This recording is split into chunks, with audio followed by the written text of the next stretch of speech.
Hey everyone, live right now from Washington DC. 10 viewers right now. How you guys doing? Let me know in the comments how you guys are doing.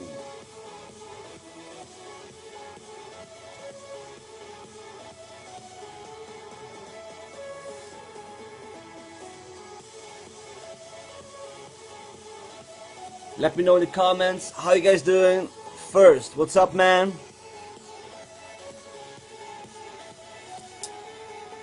'90 viewers, 107 viewers, liking. Just keep liking, people. Just keep liking. Today I will run through my Run Wild remix for Hardwell himself. Hey Zach, hey Harshel, hey Gina, hey Sander, hey Jai, how you doing, man? Hey Ray. So today is a special day. I will run through my Hardwell remix of Run Wild that was released a couple of weeks ago, 2 weeks ago, and it's been doing really great. Uh, it's been doing It's been doing super great in the charts. It was almost up at like top 10 in charts. It was crazy. I'm really happy about the support from you guys. So I was thinking, let's do a run through of the remix, and this is maybe for you guys who are producing music by yourself, but also maybe it's fun for you who are not our producer to see how a track is made, how a track is built up by different elements. It's pretty incredible when you see how much elements it is in a track. Um, Let me just see here. Everything is up and running. So I will just start off showing you guys my Run Wild remix for Hardwell himself, and I hope you guys enjoy it. So let's change the camera here.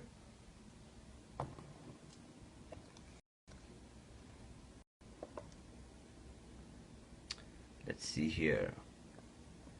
This should be good. Let's see. Yes. Pivot to the right. Okay, let's see if there's.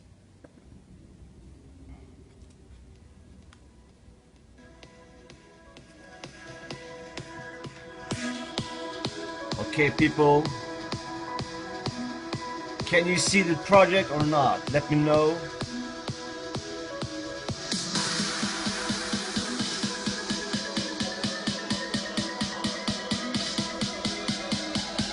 Alright. This is great. This is great.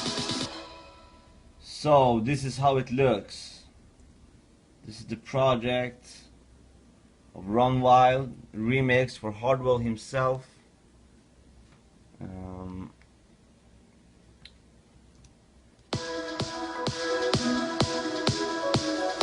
Okay, so basically in this project I had everything within like one project except for the breaks. So I had the intro and the build-ups and the drops in one project, and I had the breaks in another project, which I will show you soon.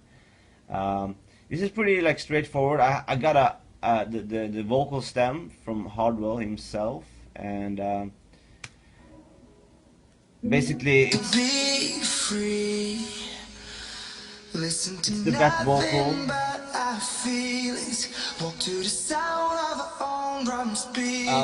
No real processing. I had some reverb on just to do some automation. I used the True Verb from Waves, and also used this one, the A-Verb from Logic Pro, also for automation only, to make the build-ups more interesting, and also the intro. You can see the automation here is in the intro.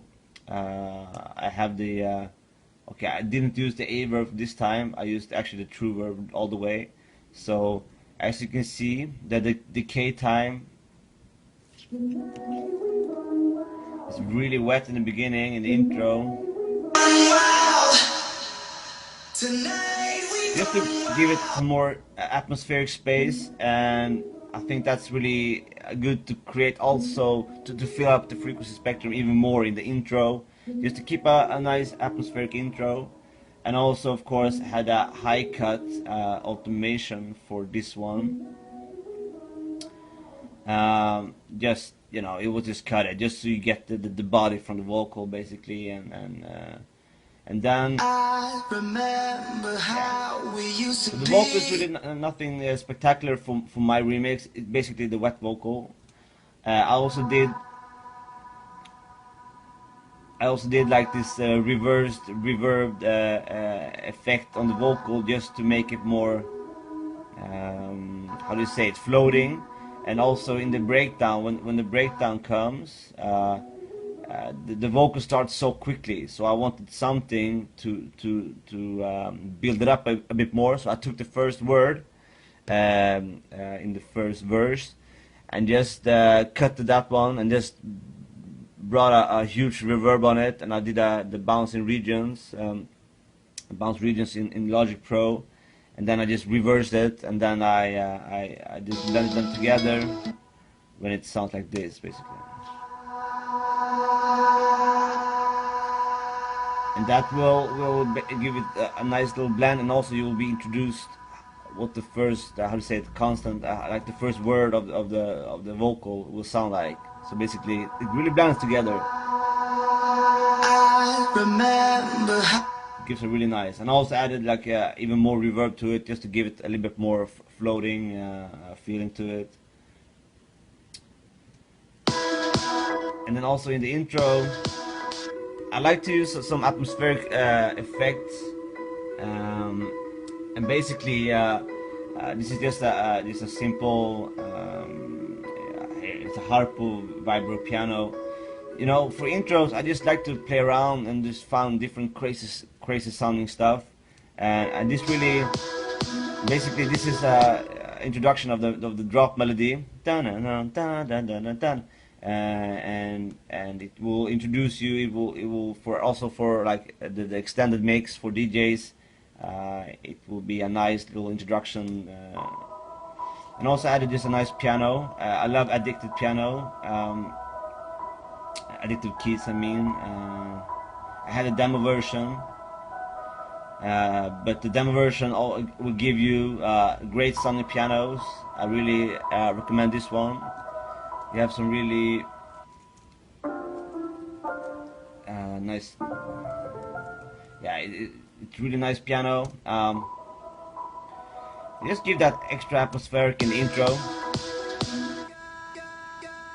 Also, I took the vocal chop, basically a word from the lead vocal from Jake Reese.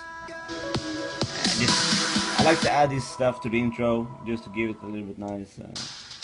Just some effects here.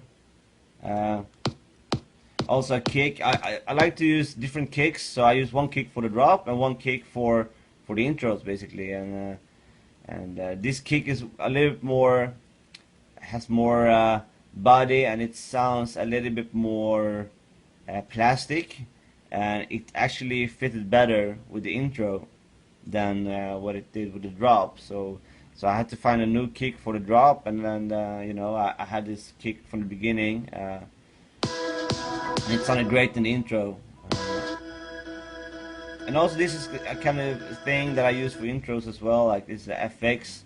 I'm not really sure what FX, probably something I made by myself that I bounced because I have a lot of headroom, maybe too much sometimes. Basically I just looped it. So just to get, it gives that extra melodic vibe to the intro.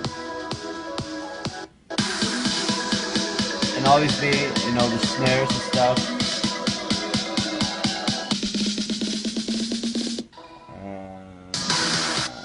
We have some yeah, uplifters. Nothing spectacular really. I will just show you this quickly because this is not really interesting. This is a nice one, little laser sounding. Some future arcs for hitting hard. It's a nice little pitched little effect for the intros and also the build-ups later on. And then I have also one kick for the build-ups only. that really fits well with all the snares and stuff to make it a little bit more, give it more body, basically. And basically, then we come to the break, and I have a different project for that one because my computer is really slow right now. So, and it's always been slow, so I always been needing to use different projects because I have way too much stuff. Yeah, my computer can't handle the fire from the tracks, basically. Let me know if you like this. Let me see if we have some comments here. From Alex Cook, when does your Free Fall remix drop? Yeah. So basically, my Free Fall remix for Armin van Buuren was premiered during Ultra. It was crazy. Hopefully soon. I don't have no real news quite yet, but really soon I will give you some. So I still use Logic Pro 9, as you can see. I haven't adapted yet to Logic Pro 10. I really enjoy the Logic 9 design. Basically, you have a really nice mixer, and it's very clean, and you can really zoom it out so you can see the whole project, and it's very clean. So basically, this is the break only. So only the break project is 40 tracks. So I think this track in total is around like 110 like different channels. So it's a lot of different stuff. Basically, what I use for the breaks. So basically, what I really enjoy with this remix is the guitar in the breaks. It's really acoustic. And this is actually a synth, and this is crazy. This is from Omnisphere, and I will show you here. And this is from a pack here, the Chapman stick. It's from the Trillion library, so basically it's a Trillion preset, and it's so perfect. It really gave that extra vibe to the whole intro, and I actually played this live. I played this on the piano at home, so as you can see, the velocity is not 100% perfect. It's not 100% red. It has this different volume on each note. Basically, I'm pressing different notes on the piano. It will sound, in different volume, basically, and so it really gave that extra acousticness and the extra acoustic vibe to the whole track. And yeah, it's really nice. And basically, then later I like to use some effects as well. This is just some top piano sounding drizzle. Nothing spectacular really, and let's not focus on that. I also used a little vocal chop for the breaks, and nothing especially either. Just some EQing and just some effects like tremolo, just to give it a little bit panning effect, and also some reverb to make it a little bit bigger. I like to use true verb to make sounds a little bit bigger, basically, and I'm not really sure like why it's doing that, but it gives that extra stereo spread to your sound. You will hear it without and with. It will sound a little bit like thicker and better, basically. And then in the next okay, so I just did some top piano atmospheric harmonies, basically, before the vocal kicks in.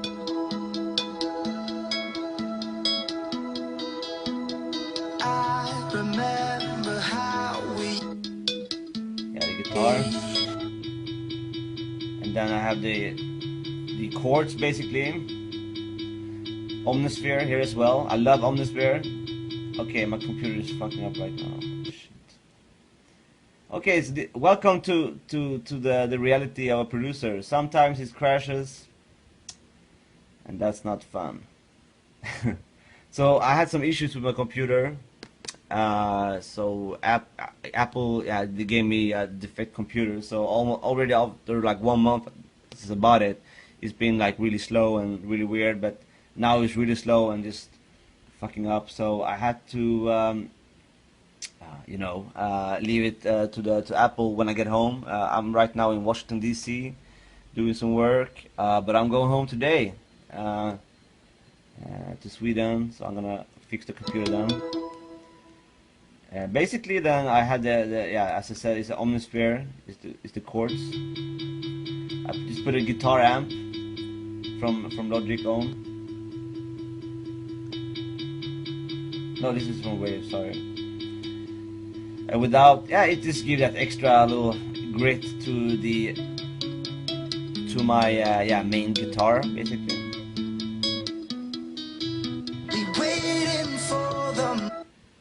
Okay, I had nothing there. Let's delete that. Okay, and then I also had the ARP, of course. I like to use this. You can really hear these kind of sounds in all my breaks. Basically, I like to use this kind of atmospheric sounding stuff.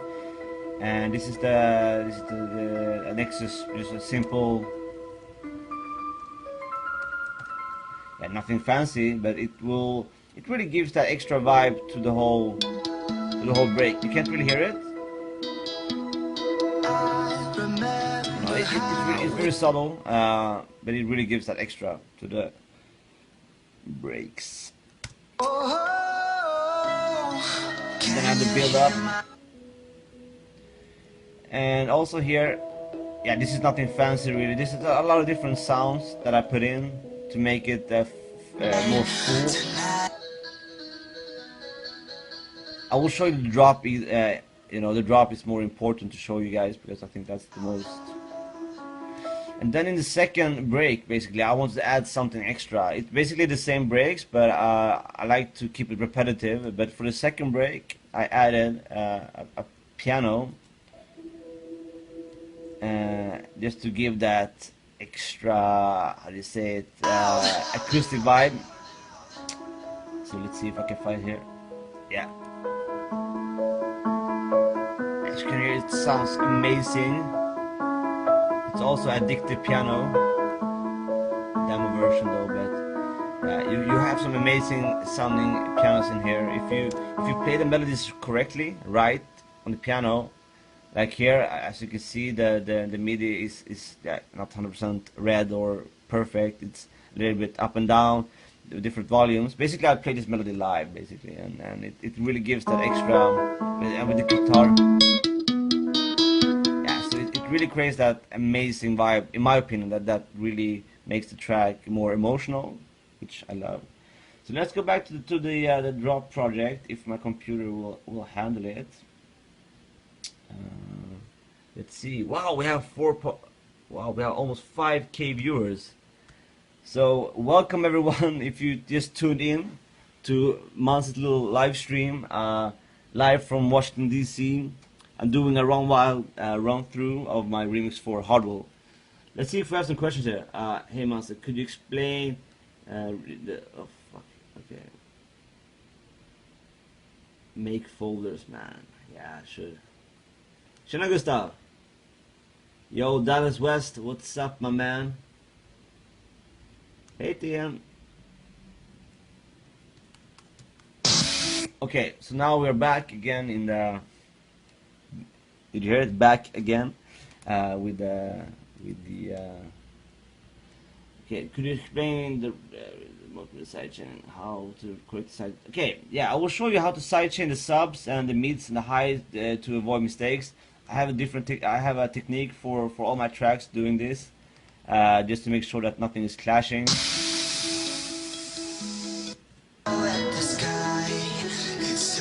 So basically, here's the drop project, and for this one, I kept it quite simple.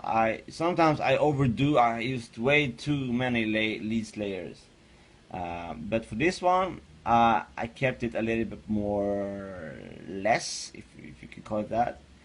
Let's start from the top, basically. Yeah,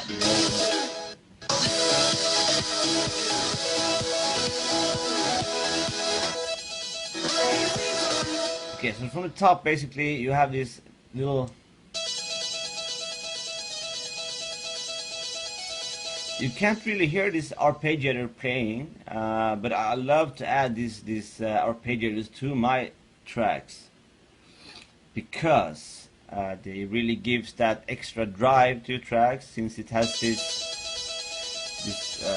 rhythm that's really pushing the whole track forward, and and for this one I just used a simple Nexus preset, nothing really fancy. It's just from the classical, it's a guitar fuzz basically.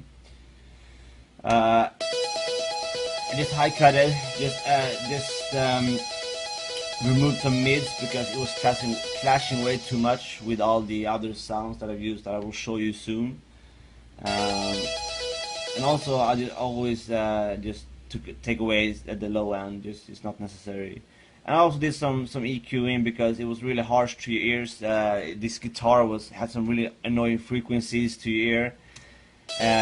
So basically, what I do then, I will just do a new, just show you my technique for EQing. It's nothing really fancy. I think everybody's doing the same, but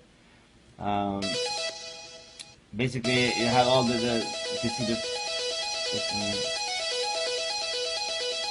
come on. Okay, so basically, so just turn it up. So I always turn it up to the maximum just to find where the annoying frequencies are. Usually I try to take away at least 2 or 3. And this way you can solo insert there. This one is annoying, around 5,800 hertz. It's really annoying, and then I just boom, take it down. And then you have cut it out a really annoying frequency, which will make the whole that specific sound better. And that's what I did here. And if you overdo it, it can sound too plastic and too bad. So you don't overdo it. And so yeah. And basically, I also used a sample delay here. I use this to make a sound super stereo. This is I read this tip from a magazine, studio magazine. So basically, if you put the left to the 99 and the right one to 495, it will give that 100% stereo spread, and it will really widen up the ARPs. And then also I have, like in the mono section, I have a ARP which is more reverbed, as you can hear.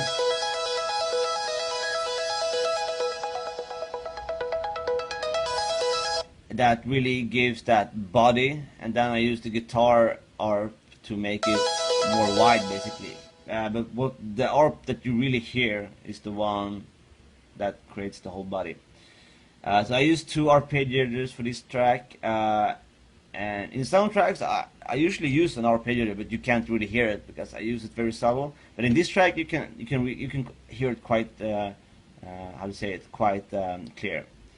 And then I always, like, for this kind of, this is like this style of the remix is that like an unofficial sorry, it's not a real official version, but basically it's like a Run Wild follow-up, Rising Sun follow-up. It has the same rhythm and it has the same vibe to the whole track. I want to create like a track after Rising Sun that has the same vibe.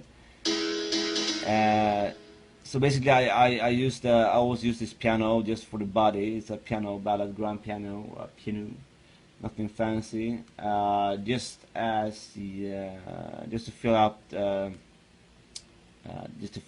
frequency spectrum, and also give that extra rhythmic sounding. And basically, this piano just plays simple chords with a melody. And then if we continue, so if you want to see the piano as well, I did some like just EQing. This is not good though. Usually I just try to be careful with the high frequencies. No stereo spread. I had this sent to a bus basically, where I have some stuff just to make the sound pop out of the speakers even more. I added some stuff just to give that extra charm, and without the buzz, you can't really hear the difference now because I'm not in my studio right now in Gävle, but basically it's just sausage fattener from Double Life. just to, you know, compress it and just give it a little bit more power. And also, I read this technique somewhere. Basically, I want to give the piano this chord buzz. I want to give that some extra crisp, so I added some guitar amp to it just to create that little bit dirtiness to the chords. But for this track, I only did the piano. So this guitar amp, just from Logic Pro's own, just gave that extra charm. And then I gave it some extra EQing from Waves, the SSL EQing, just to give it some more body, basically. Right, I will show you here. Yeah, you can't hear it in the speakers. Basically, this just gives some more crispiness to the whole chords, to the chord buzz. And then also, I'd always do a compressor side chain in the end of my channels for the chords and leads. So this is my so I have my kick sent to a bus 1, boom, and then I have my my little side chain preset in the Logic Pro's own compressor. That will give it. I will show you. I will bring in the kick so I can show you how it will react to the kick. So the more I will push it, the more it will be side chain. So it will I just make sure that it doesn't clash with my kick. And then continue with the leads. I have 1, 2, 3, 4, 5, 6, 7, 8 leads for this track, and it's pretty basic, really. I like to play around with a lot of leads. I like to play around with different sounds, just to you know, in that way I can find the little different touch to progressive house. If I would do it according to the formula, maybe it will sound like everything else, and that's how I think my my track sticks out, because I work really hard on leads that are also very hard to remake. And also for this track, I did some pitch bending in the lead melody to create that ducking feeling. It adds some really cool vibe to when you play all the leads together.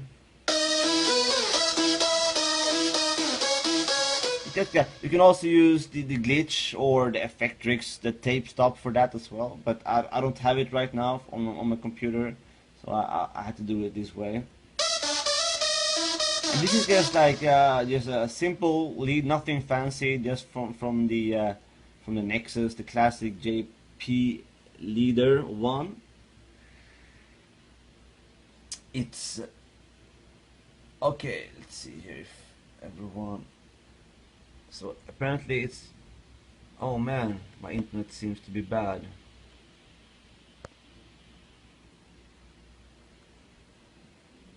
Let's see if it will work better if I close down some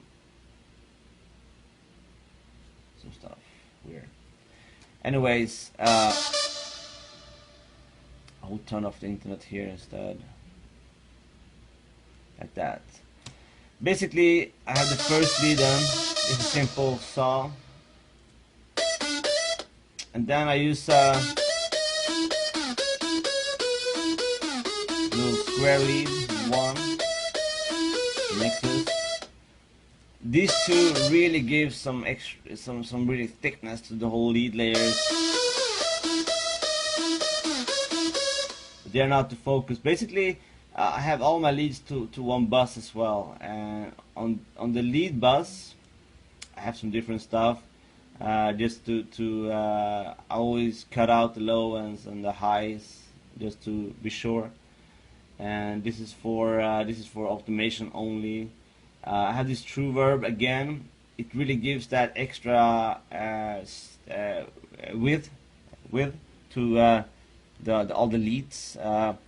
The K time is really short, is the shortest, and it just gives that extra, not stereo, but it gives some extra width. I mean, like, yeah, the width to the whole sound.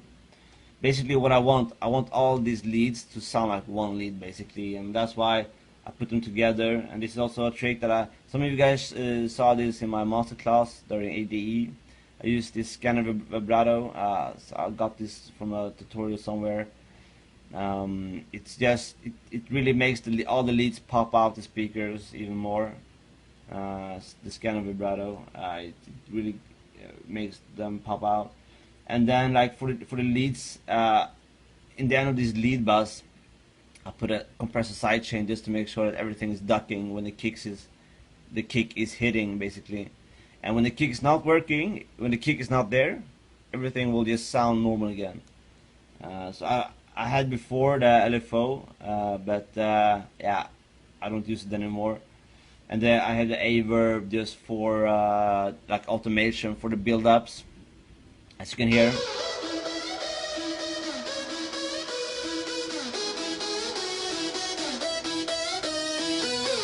Yeah. Basically, then to continue, I have some other leads. I have some weird stuff as well. I like to add some weird sound leads. Is it lagging? I mean, what the fuck? This is annoying.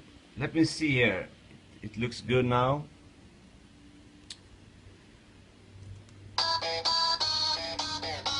This is just a simple, like, it sounds like a mouth that is talking, basically. And this is from Spire, nothing fancy.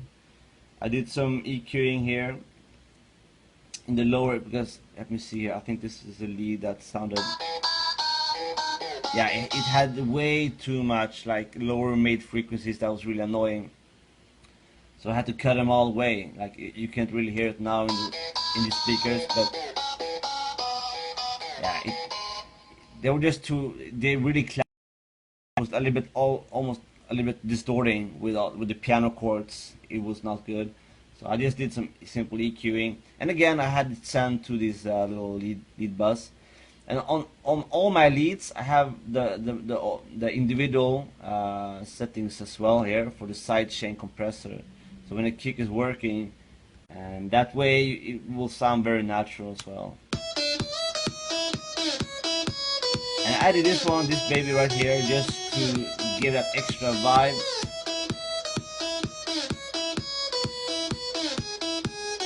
And this is a little bit wrong, because now I use the true verb again here on the individual channel. So I have basically two true verbs. It's a little bit dangerous when you do it with reverbs. You should not really do that. But sometimes you make mistakes, and you afterwards you see it, and then you're like, oh shit, I didn't fix that. But yeah, continue. Another one. This is just for you know, filling out the frequency spectrum. This was an ARP first, I think. Okay, no, it's the simple saw in the preset, nothing fancy. But the Nexus has a really nice sounding, like, saws from just for the whole base of the track. And also this super detuned saw, it's a must for progressive house. Also from Nexus, nothing fancy.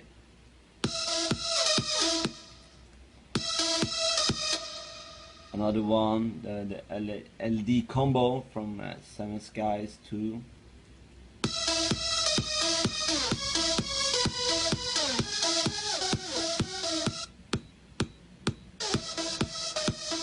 So I used like three detuned saws, which also usually run.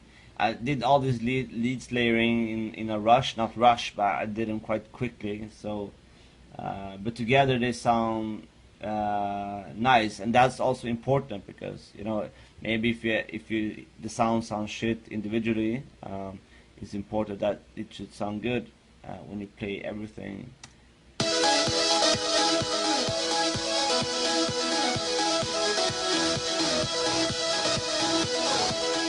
And basically then I just to continue, I like that. I like to add these kind of effects to the drops. It just gives that extra push to the drop melody basically. And this is just this is voice from Nexus, nothing fancy. And then with the basses. So basically, with basses, I'm really I always do volume sidechaining because if you do sidechain compressor, yeah, obviously it will duck when the kick hits, but it will not duck 100% if you're not doing it correctly, and it will always be there a little bit. So with a volume sidechain, you will be 100% sure that it doesn't clash with the kick or whatever. And basically, I have a quite steep curve for my volume sidechain.